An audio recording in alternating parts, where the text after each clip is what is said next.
At tayo may interes, tao lang ang tayo. Paano ang ating mga negosyo? Paano namin mapapakain ang aming mga pamilya? Negosyo o kalayaan, bayan o sarili, pumili ka!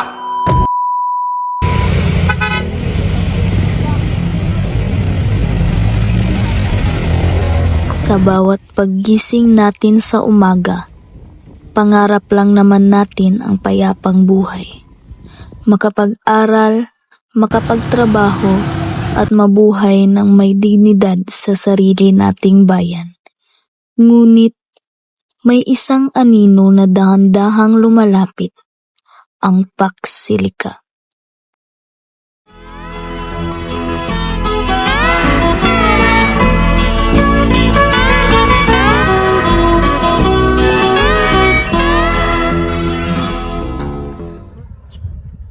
Nay, wala na tayong makakain.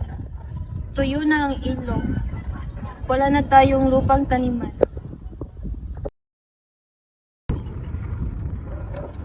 Pasensya na anak, inubos na nila ang buhangin at lupa para sa kanilang teknolohiya. Ang yaman na dapat para sa atin, kinuha na nila lahat.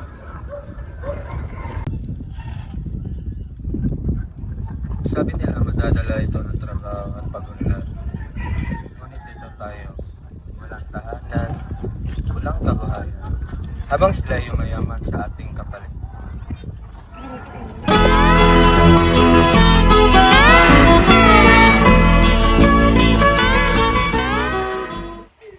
Nakahanda ng lahat. Ang Pax Silica ay magiging sentro ng teknolohiya at AI.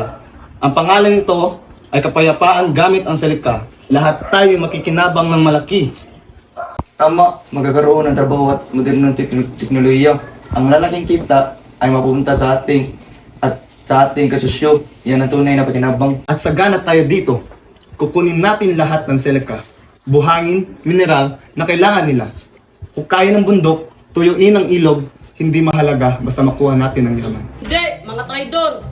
Alam nyo ba ang ginagawa nyo? Kapag inubos mo ang lupa at buhangin, mawawasak ang ating kalikasan! Gugo ang mga bundok! At madudumihan ang mga tubig at mawawala ng tirahan at tao at hayop. Kailangan lang ng kaunting sakripisyo. Sakripisyo? Ang buhay ng tao ang sinakripisyo nyo? Lilikas ang libu-libong pamilya at mawawalan tayo ng Huwag lupa. kang makialam, ito ay para sa pag-unlad. Hindi ito pag-unlad. Ang tunay na pag-unlad ay may ingat. Hindi natin uubusin ang yaman ngayon. Gamitin ito ng tama, may hangganan para sa Pilipino, hindi para ibenta. Wala ka bang napapansin sa iyong mga kapaligiran? Kay dumi na ng hangin, pati na ang mga ilog natin. Ang nakita ninyong pamilya sa eksena 1 ay babala lamang.